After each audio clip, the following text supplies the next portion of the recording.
And how great is this?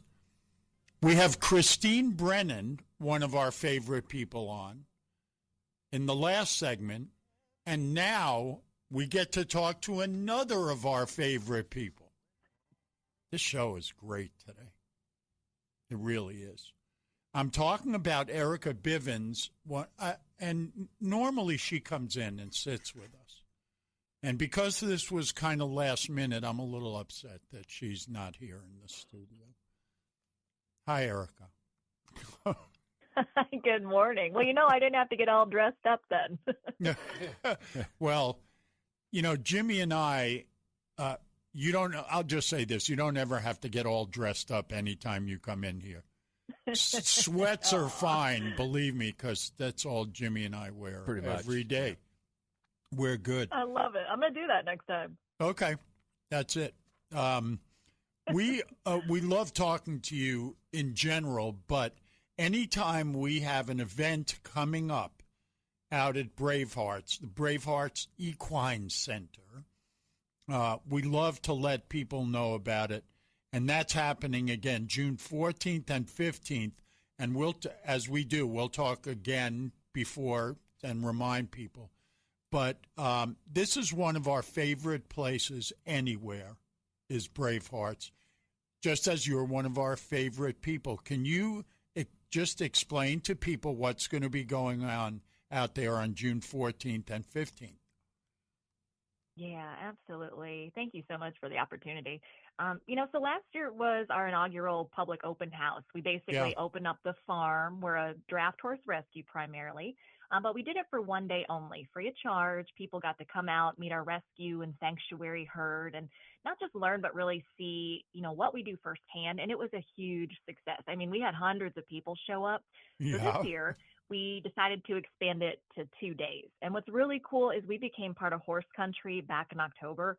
I like to say there's, the Bourbon Trail of Kentucky, and then there's horse country, which is sort of like the horse farm trail of Kentucky. Right. But every year they have what they call Meet the Neighbors event, where farms kind of open up their doors to the public. I know, I love the name. So this year we're part of it, and we're so excited. It's set for June 14th and 15th. And we'll be open from 11 to 2 on each day. We're going to have live music out there by Dylan Jasper and Jason Bowling. We'll have, educational vendors and organizations that we work with out there, food and drink trucks. It's really going to be family friendly. So just a great place to bring the kids out, because you can actually get up close and personal with our draft horses, as well as their minis and donkeys, and, pet them, take photos, and just kind of hang out for the day with us. It's really interesting. And I talked about it on the show yesterday as well, that when Erica says, it's kid-friendly and bring the kid, if you have kids, you have got to go out there, because those kids, it's something that they'll never forget. I'm telling you. Being around live animals like this is a dumb moment, but there is nothing like that for kids. And I'll tell you something else. It's not just the draft horses, Erica. I have, because of reels and social media, and my niece, who has a big horse farm, I've told you this, in South Carolina. Oh, yeah. And they have donkeys out there. I am the biggest donkey guy in the world right now. They're unbelievable. They're the best. I love them. Oh, they're just so great. And, something else that's really cool is where we live in Kentucky, you see horses all the time. Right. You don't really see draft horses. To be able to be that close, that's what would be really cool with this. Because, for me, it was cool just moving up here from Florida, seeing horses all the time in like the northern side of town with all the land. But the draft horses, that's a completely, like, you thought horses were big. Like, I'm just speaking for me. Then you see a draft horse, and it's like that. Whoa. These are the same species. They're fascinating to look at. Yeah, they are. I mean, they're huge.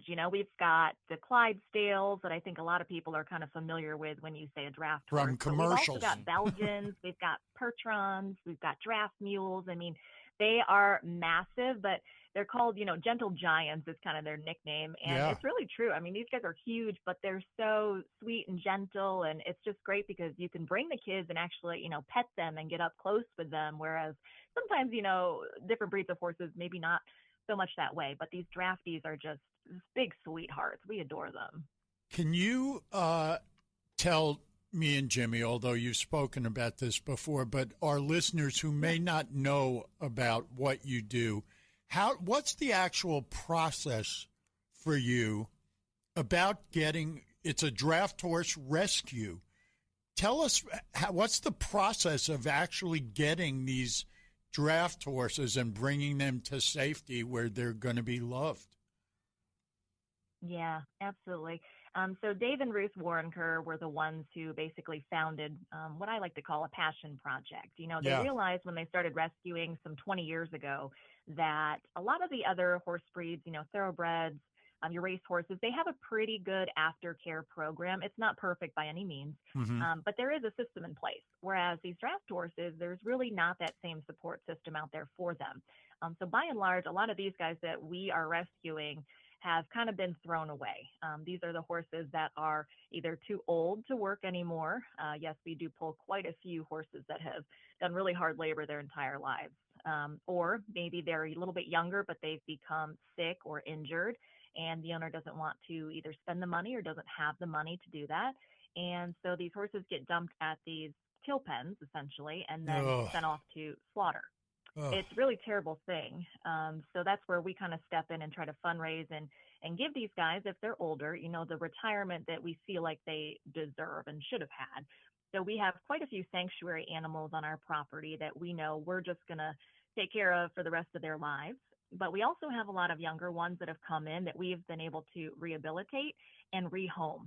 So anytime that we can find these guys their forever homes, we love to be able to do that and give them that opportunity to find another place to live and maybe have another purpose in life.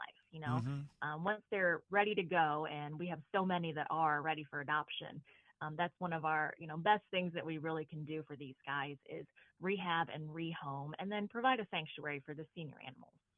I get chills just thinking about it. There's a lot wrong with social media, but the good parts of it, and a lot of this has to do with adopting animals now, where people spread videos about not only shelters for dogs and cats, but horses, and now you with draft horses, and it's amazing. There's most people I wouldn't want to rescue, I'll just say right now, but animals every minute of every day. Yes.